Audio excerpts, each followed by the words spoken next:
اور اس وقت کچھ ہیئرنگ ہوئی تھی، ہم آیا کرتے تھے، میں ایز ڈیپٹی اسپیکر بھی آیا کرتی تھی. اور آج جب وہ 11 سال کے بعد سنا جانے لگا تو پھر ایک سوال یہ اٹھا کہ بھائی سنا جانا چاہیے یا نہیں. یہ سوال اس وقت نہیں اٹھا تھا، لیکن نواز شریف صاحب کے جلدی جلدی کیسز لگ گئے اور الحمدللہ ان کی ماشاءاللہ بری ہو گئے. اور وہ پروٹیکٹڈ بیل جس کے لیے کہا جاتا ہے کہ کنوکٹڈ کو نہیں ملتی، وہ بھی انہیں ملی. اب جو بات ہے وہ یہ ہے کہ یہ 2 پیشی میں معاملہ اتنی جلدی صاف ہو گیا. تو یہ جو 200 پیشیاں انہوں نے بھگتی، تو کیا ہمارے کورٹ اتنے مجبور ہو جاتے ہیں کہ 200 پیشیاں کر کے پھر ایک اور مقدمے میں ان کو کر دیا گیا؟ تو ہمارے ہاں کیا کریڈیبلٹی ہے ہمارے، اور ہمارے پولیٹیکل سسٹم کی کیا اہمیت ہے، عوام کی کیا اہمیت ہے جو انہوں نے وہ اپنے لیڈرز کو الیکٹ کرتے ہیں؟ اور اگر 58(2) بھی ختم ہو گئی تھی تو کیا اب جیسے یوسف رضا گیلانی کو بھیجا گیا، پھر ان کو بھیجا گیا، تو ان کیسز کی کیا ہے؟ تو پھر اس میں یہ بھی سوال اٹھتا ہے کہ موجودہ اور بھی جو مسائل چل رہے ہیں لیکن بہت سارے لوگوں کو، ان کا کب وقت آئے گا کہ پھر وہ بھی گڈی گڈی ہو جائے گا سب کچھ؟ تو یہ سوال بہت زیادہ ہیں جو اٹھے گے. اور اچھا مجھ میں جیسے آتا لوگوں ہوں کے شعلہ لیے رضا صاحبہ. بہت ہی حیران کن معاملہ ہے کہ پورا میڈیا جو تھا وہ گروی تھا. سماعتیں ہوتی تھیں نواز شریف صاحب کی، اس کے بعد باہر ایک عدالت لگتی تھی اور باہر زبان دانی ہوا کرتی تھی. 200 سماعت میں اس وقت جلدی سے نیب کو نہیں بلایا گیا کہ لاؤ بھائی ثبوت دو، اور آج نیب کے پاس کچھ بھی نہیں تھا. تو یہ بڑے سوالات ہیں جو ہم جیسے لوگوں کے لیے بڑے معاملہ ہیں، کیونکہ جب میں جیل میں تھی تو میرے تو پروسیکیوٹر جنرل آتا ہی نہیں تھا. ٹھیک ہے اور شعلہ رضا صاحبہ، آپ کا اس پہ نقطہ نظر آ گیا ہے اور نیب بھی نہیں تھا. جی اس پہ آ گیا. میں آتا ہوں اشتر الصاف صاحب. 2 سماعت کیس اور العزیزیہ ریفرنس دونوں سے نواز شریف صاحب جو ہیں وہ بری ہو گئے. اب شعلہ رضا صاحبہ یہ بات کہہ رہی ہیں کہ اتنی برق رفتاری جو ہے وہ کیسے ہوئی ہے، اور یہ جو عدالتی نظام کے اندر سکم پایا جاتا ہے اس کی بھی نشاندہی کرتی ہے، اور پھر جو تاثر ہے عدالتی نظام سے متعلق اس پر سوالات کو مزید گہرا کرتی ہے. سب سے پہلے تو ہم یہ یاد رکھنا چاہیے کہ یہ سماعت ہو رہی تھی اپیل میں ریکارڈ کے اوپر فیصلے ہوتے ہیں. اور میرے خیال ہے 2-4 دن پہلے مجھ سے سوال کیا گیا کہ اس میں کتنا ٹائم لگ سکتا ہے، تو میں نے کہا کہ 4 گھنٹے سے زیادہ دونوں سائڈوں کے لیے کیس نہیں ہے. وجہ یہ ہے کہ یہ بے بنیاد کیس تھا. نمبر 2، اس کے اندر کہیں شائبہ بھی نہیں تھا ایویڈنس کا کہ میاں نواز شریف صاحب کا کوئی تعلق واسطہ اس مل سے ہے جو کہ سعودی عربیہ میں لگائی گئی. نہ ان کی اونرشپ کی بات تھی، نہ منی ٹریل تھی، نہ پیپر ٹریل تھی. تو اس کا فیصلہ تو یہی ہونا تھا. لیکن ہم بھول جاتے ہیں کہ یہ ٹرائل کورٹ میں کس طریقے سے کیس چلا. Hand picked. سپریم کورٹ کے پاس کوئی ذریعہ نہیں ہوتا کسی انویسٹیگیٹر کو دیکھنے کا کہ اس کو کیوں ہم لگا رہے ہیں. اور یہ پہلی دفعہ ہوا کہ انویسٹیگیٹرز کی فہرست بھی سپریم کورٹ آف پاکستان نے دی تھی، اور سپریم کورٹ آف پاکستان نے ہینڈ پکڈ لوگوں کو اس کیس کی جو ہے انویسٹیگیشن کے لیے مقرر کیا تھا. اور وہ بات دودھ کا دودھ پانی کا پانی سامنے آ ہی جاتا ہے. ہاں، اس بات سے میں بالکل اتفاق کرتا ہوں. میں اس بات کا دائی ہوں، اور میں سمجھتا ہوں کہ کوئی میری اس بات سے اختلاف نہیں کرے گا کہ ہمارا جو چاہے وہ کرمنل جسٹس سسٹم ہے، چاہے وہ سول جسٹس سسٹم ہے، اس کو سیریس اوور ہال کی ضرورت ہے. وہ کیسے ہوگا اس میں بہت لمبی بحث کی جا سکتی ہے، اور مختصر یہ کہوں گا کہ جہاں پہ نیت سب کی صحیح ہو جائے، اپوزیشن اور جو ٹریجری بینچز ہیں وہ اس کے اوپر بیٹھ کے بات کریں کہ ہم چارٹر آف جسٹس جو ہے اس کے اوپر ہم متفق ہو کے بات کریں گے، تو وہ چارٹر آف ڈیموکریسی اور چارٹر آف ٹالرنس کے ساتھ اس کو آپ منسلک کر دیں. اور ان سب کا تعلق جو ہے وہ چارٹر آف اکانومی سے ہے. تو بہت ضروری ہے کہ ہم اس سارے معاملے کو ٹھنڈے دل سے دیکھیں. سوچیں. میں آتا ہوں اشتر الصاف صاحب. اب عابد زبیری صاحب یہ فرمائیے گا کہ جو بات اشتر اوصاف صاحب کر رہے ہیں، آپ سمجھتے ہیں کہ مسئلہ جانبداری کا ہے کہ ایک پولیٹیکل انجینئرنگ کی گئی اور نواز شریف کے خلاف یہ مقدمات جو تھے یہ اس پولیٹیکل انجینئرنگ کا نتیجہ تھے جس کے تحت نیب کو استعمال کیا گیا اور سپریم کورٹ جو ہے وہ ذریعہ بنی، تاریخ میں پہلی دفعہ مانیٹرنگ جج لگے، واٹس ایپ کے اوپر JITs بنی، پھر مقدمات بنے، حالات بدلے تو صورتحال بدل گئی؟ ہاں، بسم اللہ الرحمن الرحیم. بہت شکریہ ندیم بھائی.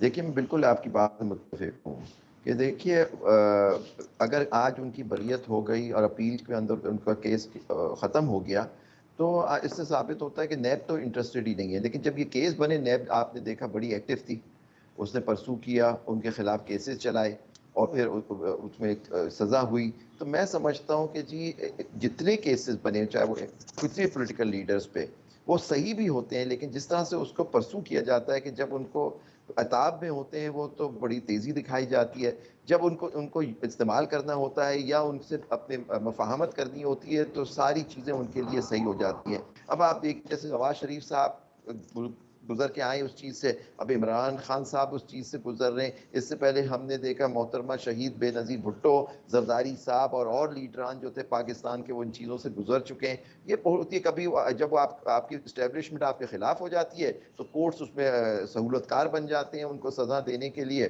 اور جب وہ ان کے ہوتے ہیں تو ان کے حق میں فیصلے آنے شروع ہو جاتے ہیں. تو بڑے افسوس کی بات ہے کہ یہ ہمارا جوڈیشل سسٹم جو ہے، میں سمجھتا ہوں اس پہ بہت بڑا سوال یا نشان ہے کہ یہ استعمال ہوتا ہے ان ساری چیزوں کے لیے، پولیٹیکل وکٹمائزیشن کے لیے. اب دیکھیے جس طرح سے عمران خان صاحب ہیں، ان پہ ہزاروں مقدمے آ رہے ہیں. یعنی یہ عدالتوں کا کام ہے کہ اپنے آرڈر کو امپلیمنٹ نہیں کرا سکتے، اور جہاں ان کو فائدہ دینا ہوتا ہے تو مجال ہے کوئی ان کو چھولے ان لوگوں کو، چولے ان جن کو وہ لوگوں کو. ریلیف دیتے ہیں. میں آتا ہوں، آپ تو نے یہ سوالیہ بہت بڑا نشان یہ عابد نشان. زبیری صاحب اٹھایا ہے. اس سے پہلے کہ میں شیلا رضا صاحبہ کی طرف جاؤں، ایک سوال اور ہے. عابد زبیری صاحب آپ سے شروع کرتا ہوں، پھر اس پہ اشتر اوصاف صاحب سے رائے لیتے ہیں اور پھر شیلا رضا صاحبہ کی بات سنتے ہیں. یہ فرمائیے گا کہ میاں نواز شریف صاحب کو نااہلی کا بھی سامنا ہے. ظاہر ہے ایک قانون سازی سمپل طریقے سے کی گئی ہے، تو کیا وہ قانون سازی سمپل طریقے سے کی گئی سپریم کورٹ کا جو فیصلہ ہے اس کے اوپر پرویل کر سکتی ہے؟ اب یہ ایک نئی بحث جو ہے وہ ہے. دیکھیں میں کل بھی اشتر اوصاف صاحب کے ساتھ، میرے بڑے بھائی ہیں، ایک پروگرام میں تھا اور میرا تھوڑا سا ان سے اختلاف تھا ایک بات پہ، تو میں آپ کو دہرا دیتا ہوں جو کل بھی میری اور اشتر صاحب کی بات ہوئی ایک پروگرام میں. تو دیکھیں میرا اس میں ایک ویو یہ ہے کہ دیکھیں سپریم کورٹ نے انٹرپریٹیشن دی ہے، کوئی عام ایکٹ نہیں ہے پارلیمنٹ کا جس کے اندر وہ بات کر رہے ہیں، جو ایک مثال دی تھی کل اشتر صاحب نے، شاید آج بھی دیں. تو یہ ایک سپریم کورٹ کی انٹرپریٹیشن تھی اور کوالیفیکیشن کے بارے میں تھی. آرٹیکل 62 جو ہے سپریم کورٹ آئین کا، وہ کہتا ہے کوالیفیکیشن کیا ہوگی. اس میں 62(1)(f) کہتا ہے کہ آپ آنیسٹ ہوں گے، ایماندار ہوں گے، یہ ہوگا، اور کوئی نیگیٹو ڈیکلیریشن کورٹ سے نہ آئے.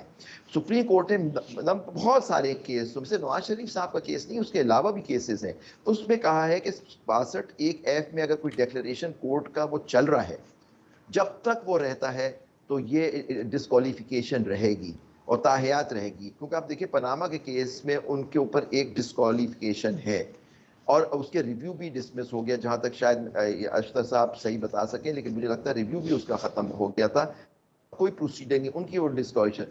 میں سمجھتا ہوں ایک سمپل قانون سازی سے آرٹیکل سیکشن 232(2) ڈال کے کوئی سپریم کورٹ آرڈر، ججمنٹ یا کوئی لا 5 سال کی پیریڈ دے دینا، جب تک وہ ڈیکلیریشن رہے گا سپریم کورٹ کا وہ نہیں کریں گے. لیکن آپ نے دیکھا کل سپریم کورٹ نے کیسرانی صاحب کے کیس میں یہ پوائنٹ اٹھا دیا کہ دونوں ساتھ نہیں چل سکتے. ہو سکتا ہے سپریم کورٹ ان کو ریلیف دے دے. ایک ویو یہ ہے کہ جی وہ سپریم کورٹ کی بینچ اسی کو چینج کر سکتی ہے. میرا ویو یہ ہے کہ، اور میرا ایک ویو ہے سر، کہ یہ اگر اس کے اندر 62(1)(f) اندر کرنا نا، پارلیمنٹ ہی اس کے اندر امینڈمنٹ کر دے کہ جی جو ڈسکوالیفیکیشن 62(1)(f) میں دی ہوئی ہے وہ 5 سال ہوگی. جیسے آپ دیکھیں ڈسکوالیفیکیشن والے اس میں سیکشن آرٹیکل 63(g) اور (h) میں 5 سال کی میعاد مقرر کی ہوئی ہے.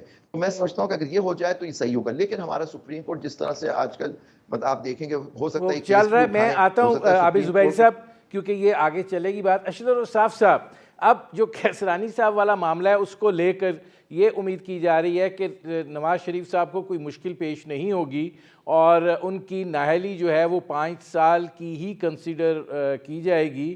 آپ سمجھتے ہیں کیونکہ عابد زبیری صاحب تو ان کا موقف ڈیفرنٹ ہے. جی میری کچھ یوں ہے کہ سپریم کورٹ نے یہ میں بالکل آؤں گا کہ 5 سال ہے دائمی ہے کیا ہے.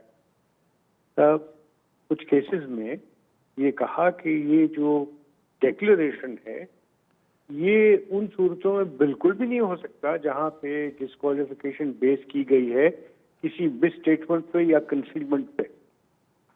اور جب تک کہ وہ ایسی کنسیلمنٹ نہ ہو یا کوئی ایسی اسٹیٹمنٹ نہ ہو جس کی وجہ سے ان کی کوالیفیکیشن بنتی ہو یا ڈسکوالیفیکیشن سے وہ نکلتے ہوں، تو یہ ایک پہلو ہو گیا کہ وہ مٹیریل ہونی چاہیے. نواز شریف صاحب والے کیس میں یہ پاناما نہیں اقامہ ہے، اور اقامہ میں بھی کیا کہا گیا کہ چونکہ ان کو ایک ویزا کی ریکوائرمنٹ تھی اس لیے دبئی آنا جانا پڑتا تھا انہیں ہر 6 ماہ کے بعد. تو یہ ایک کمپنی جو ان کے بیٹے اون کرتے تھے اس کے اندر ان کو شو کیا گیا کہ وہ اس کے اندر چیئرمین ہے آف دا گروپ، اور اس کی تنخواہ انہوں نے لی. اور سپریم کورٹ نے کہا کہ لازم تھا، بلیکس لا ڈکشنری اٹھا کے کہا کہ لازم تھا کہ وہ اس کو ڈکلیئر کرتے، اور چونکہ ڈکلیئر نہیں کیا اس لیے وہ ڈسکوالیفائڈ ہے. اچھا اب ڈسکوالیفائڈ ہیں، کوالیفیکیشن اور ڈسکوالیفیکیشن جو ہیں ان کو ملا کے پڑھا جا رہا ہے. کوالیفیکیشن کا جتنے بھی ساری چیزیں لکھی ہوئی ہیں آئین میں کہیں پہ بھی ان کی ٹائم پیریڈ نہیں ہے کہ اگر یہ ٹائم گزر جائے تو پھر وہ، لیکن وہ سپریم کورٹ نے اپنے فیصلے میں تشریح کر بھی دی نا اشتر صاحب صاحب. جی میں کہہ رہا ہوں کہ انہوں نے اپنے فیصلے میں یہ لکھا اور آپ پڑھ لیجئے گا اسے کہ یہاں پہ کوئی معین مدت نہیں ہے تو سمجھا جائے گا کہ وہ دائمی ہے. اب پارلیمنٹ نے اس کی مدت کو معین کر دیا. جب وہ معین کر دیا تو پھر وہ ایفیکٹ جو تھا ججمنٹ کا وہ which was based on this کہ جی چونکہ وہ معین نہیں ہے اس لیے دائمی ہوگی تو وہ ختم ہو گیا. میں آتا ہوں اشتر صاحب سے، مجھے ایک بریک لینا پڑ رہا ہے. ناظرین ہماری گفتگو جاری ہے، وقت ہوا ایک مختصر سے کمرشل بریک کا، ملتے ہیں اس وقفے کے بعد. فرما دیجئے کہ آپ کو کیا محسوس ہو رہا ہے کہ نواز شریف صاحب کے ساتھ کوئی غیر معمولی رعایت برتی جا رہی ہے یا آپ کو لگتا ہے کہ نہیں ان کے ساتھ انصاف ہوا ہے؟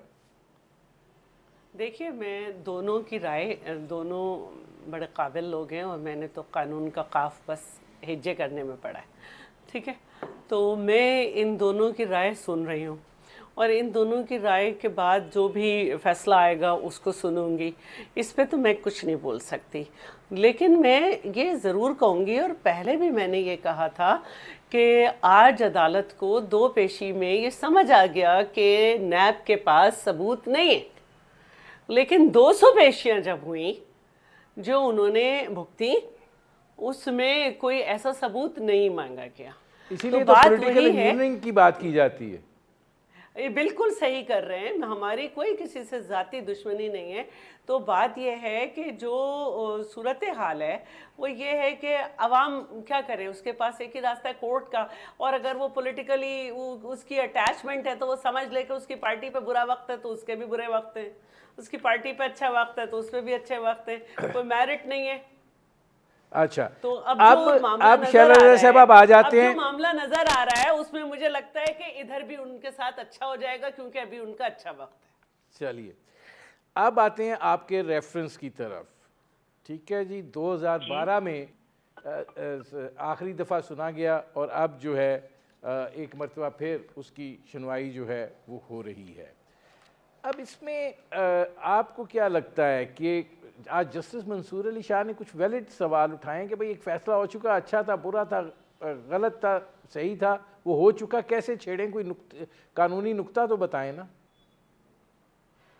دیکھیں یہاں پہ میں پھر خاموش ہوں، یہاں پہ میں نہیں بول سکتی، لیکن بس مجھے یہ معلوم ہے کہ میرے قائد کا مقدمہ جو ہے وہ ڈائریکٹ جو ہے وہ ہائی کورٹ میں سنا گیا اور مجھے یہ بھی معلوم ہے کہ میرے قائد کے مقدمے کو چلانے والے ججز جو تھے ان کے کیا کیا اسٹیٹمنٹس ہیں، اور مجھے یہ معلوم ہے کہ ان کا نام ایف آئی آر میں نہیں تھا۔ ایک عام آدمی جو ہے وہ اسی طرح کی گفتگو کرتا ہے، اور اب جو کچھ ڈیسائیڈ ہونا ہے وہ تو قانون نے ڈیسائیڈ کرنا ہے، لیکن میرے لیے کتنا بھی بڑا نیگیٹو فیصلہ آ جائے بھٹو صاحب کا جوڈیشل مرڈر ہی رہے گا۔ اچھا، اب اشتر اوصاف صاحب یہ فرمائیے گا کہ آپ کو کیا لگتا ہے جنوری کے بعد روزانہ کی بنیاد پر سماعت ہوگی، یہ کیس جو ہے اس کو لے کے آگے بڑھا جا سکتا ہے، اور پھر جو پیپلز پارٹی تقاضا کر رہی ہے کہ بھٹو صاحب کا تسلیم کیا جائے کہ یہ ایک جوڈیشل مرڈر تھا، وہ ان کا وہ جو صورتحال ہے اس کو تبدیل کیا جائے، اس پر آگے بڑھا جائے گا؟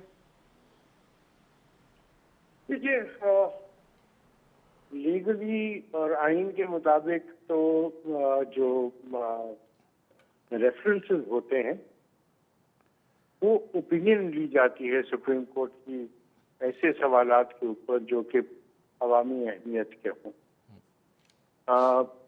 میں بالکل مانتا ہوں اس بات کو کہ یہ ٹریورسٹی آف جسٹس کا معاملہ ہے، بالکل غلط فیصلہ تھا ہائی کورٹ کا بھی، اور جس طریقے سے سپریم کورٹ میں یہ معاملہ چلا وہ بھی کوئی قابل تقلید نہیں، کیونکہ آپ دیکھیں کہ سپریم کورٹ کے اس فیصلے کو کبھی بھی نظیر کے طور پہ یعنی پریسیڈنٹ کے طور پہ نہیں تسلیم کیا گیا۔ اچھا، اس میں اشتر اوصاف صاحب ایک سیکنڈ، صدارتی ریفرنس جو ہے اس میں جو سوال پوچھے گئے ہیں میں ذرا جلدی سے آپ کو وہ بتاتا ہوں تاکہ آسانی سے آپ اس کو یہ بتا سکیں کہ کیا ہے۔ ایک پہلا سوال یہ ہے کہ ذوالفقار علی بھٹو کے قتل کا ٹرائل آئین میں درج بنیادی انسانی حقوق کے مطابق تھا؟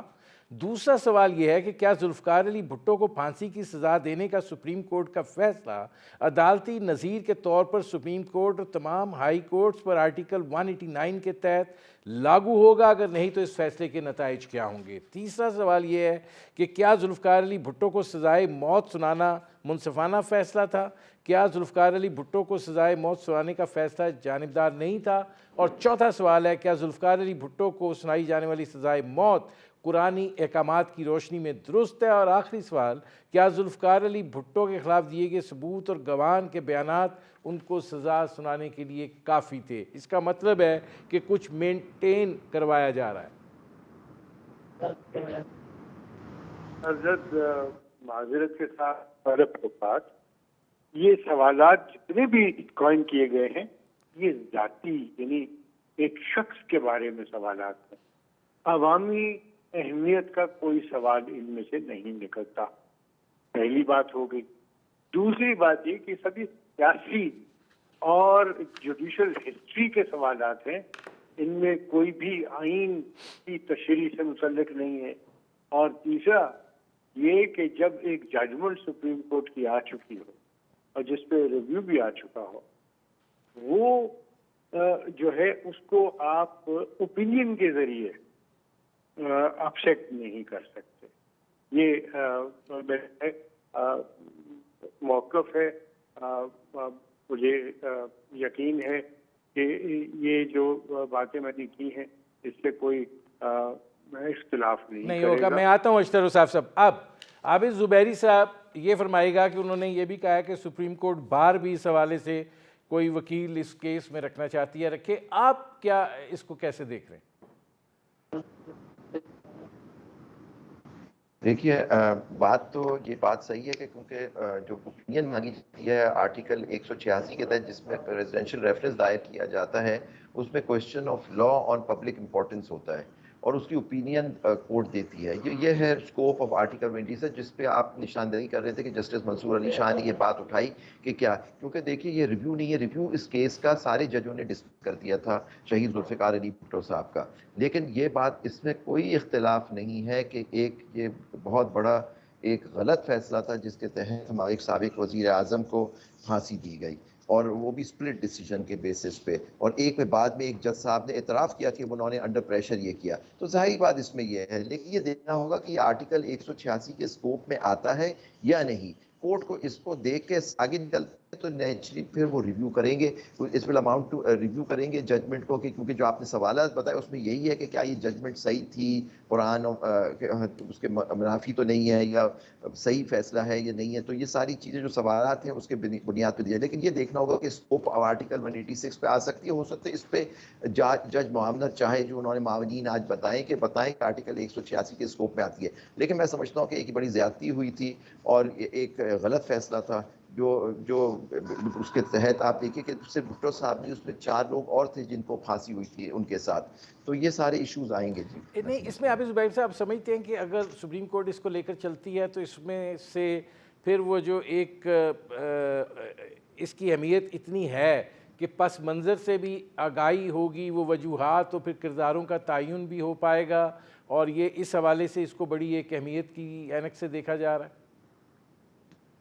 نہیں ہو سکتا ہے, ہو اس طرح سے اس میں دیکھا جائے گا کہ اسکوپ کیسے, جب کیس چلنا شروع ہوگا اس پہ ہوگا, اگر یہ سارے جواب دیں گے تو ہوگا اس میں ایویڈنس. اگر کیونکہ اس میں یہ بھی ہے کہ اس کو سزا ہو سکتی تھی, تو ظاہری بات اس میں شہادت دیکھی جائے گی, شہادت پڑھی جائے گی, جو شہادت ریکارڈ ہوئی ہوگی اس کیس میں سر, تو دیکھا جائے گا کہ اس کے بیسس. کیونکہ مجھے ابھی تک یاد ہے کہ مین ایشو جو مائنورٹی ججمنٹس تھیں اس کے اندر انہوں نے یہ کہا تھا کورابوریشن کا پوائنٹ ہوتا ہے کہ ایک ایکیوز دوسرے ایکیوز کو بلیم کرتا ہے کہ ہاں اس نے یہ جرم کیا ہے, تو اس کی شہادت مانی نہیں جاتی. یہی تھی مین فیصلہ کہ جی کورابوریشن ہو نہیں سکتی تھی مائنورٹی ججمنٹ, جیسے دوراب پٹیل, جیسے حلیم, سب نے یہی بات کہی تھی, اور انہوں نے کہا تھا کوریبریشن سینئر میجورٹی نے کہا نہیں ہو سکتی ہے. اس پوائنٹ پہ ان کو بھٹو صاحب کو اور وہ 4 لوگ جو اور تھے ان کو سزا ہوئی تھی سر. تو یہ سب دیکھا جائے گا. جی جی شیلا رضا صاحب, آپ یہ فرمائے گا کہ آپ کی پارٹی کے لیے اس کی نوعیت جو ہے وہ دوسری ہے, اور ظاہر ہے کہ جس مقدمے میں ان کو سزا دی گئی آپ اس کو ایک فرضی اور مطلب بنایا گیا مقدمہ سمجھتے ہیں, تو آپ کو کیا لگتا ہے کہ یہ مقدمہ جو ہے یہ اس صورتحال کو جو آپ چاہتے ہیں اس راہ پر لے جا سکتا ہے؟ اچھا دیکھیں, یہ جو آج العزیزیہ اور نواز شریف صاحب والے کیسز ہو رہے ہیں, ان سب سے بھی تو عدلیہ کا ایک امیج پتہ چل رہا ہے نا. تو شاید ایک یہ خواہش ہوتی ہے اس کے ساتھ, آدمی کے ساتھ جس کے ساتھ ناانصافی ہو رہی ہو, کہ جس طرح وہ اپنے لیے انصاف چاہتا ہے, وہ چاہتا ہے ناانصافی کرنے والوں کے لوگ سامنے آئیں چہرے. تو آج جو ایک خوشی ہے پولیٹیکل سسٹم کو, جو پولیٹیکل سسٹم کی خوشی ہے ایک, وہ یہ ہے کہ کس طرح سے ہمارے ملک میں پولیٹیکل سسٹم کو اور پولیٹیکل پرسنالٹیز کو ڈی فیم کیا جاتا ہے. تو آج بھی اگر ہم یہ دیکھ رہے ہیں کہ کچھ سال پہلے کس طرح سے ایک منتخب وزیر اعظم کو ہٹانے کے لیے کیا کیا اعلی کاری ہوئی, کیا کیا طریقے اختیار کیے گئے اپنی مرضی کے پروجیکٹ کو تھوپنے کے لیے, تو وہ ظلم تو لوگوں کو پتہ ہی نہیں, نہ سوشل میڈیا تھا نہ کچھ تھا کہ کس طرح ہوا. وہ تو ججز نے جا کے نہ اعتراف کیا ہوتا تو ایسے لوگ موجود تھے جو کہتے تھے کہ مونچھوں سے تسمے بنائیں گے. جی تو یہ سیٹسفیکشن کے لیے ضروری ہے پولیٹیکل سسٹم کے. اب اسٹرانگ ہوگا اس سے پولیٹیکل سسٹم. اشتر صاحب یہ فرمائے گا کہ اب ایسی صورتحال میں ظاہر ہے یہ ریفرنس اب آ گیا, یہ بھی عدالت دیکھ رہی ہے کہ اگر یہ ریفرنس چلتا ہے تو پھر نواز شریف صاحب بھی پوچھ رہے ہیں کہ مجھے بتایا جائے مجھے کیوں نکالا جاتا رہا ہے, کیا وجوہات تھیں, کیا اسباب تھے, کون سے کردار تھے, اور اگر اس طرح کے ریفرنسز آنا شروع ہو گئے تو یہ سلسلہ لمبا نہ ہوتا چلا جائے. ایک تو سب سے پہلے تو مجھے ایک سوال پوچھتے ہیں, 11 سال کیوں لگے اس کو یہاں پہ پہنچنے میں؟ یہ بھی ایک بہت بڑا, یہ آج چیف جسٹس صاحب نے سوال کیا ہے کہ بھائی یہ 11 سال کیوں نہیں سنا گیا. یہ میرے خیال ہر ایک یہ سوال پوچھ رہا ہے کہ کیا ہوتا ہے, کیوں, اور کیا اس سے یہ ظاہر نہیں ہوتا کہ جب ہم کسی ایک ادارے کی بات کرتے ہیں کہ وہ پولیٹیکل انجینئرنگ کا ایک ٹول ہے, تو کیا وہ اکیلا ہے یا اور بھی بہت سارے ادارے ہیں جو کہ سیاسی انجینئرنگ کرتے ہیں, سیاسی آرکیٹیکٹ بن جاتے ہیں اور سیاسی مقاصد کے لیے وہ دوسرے اداروں کو استعمال کرتے ہیں. یہ اپنی جگہ سوال ہے جس کا جواب ضرور آنا چاہیے. لیکن عابد زبیری صاحب نے بالکل ٹھیک کہا کہ پہلے تو ہمیں یہ ڈٹرمن کرنا ہے کہ کیا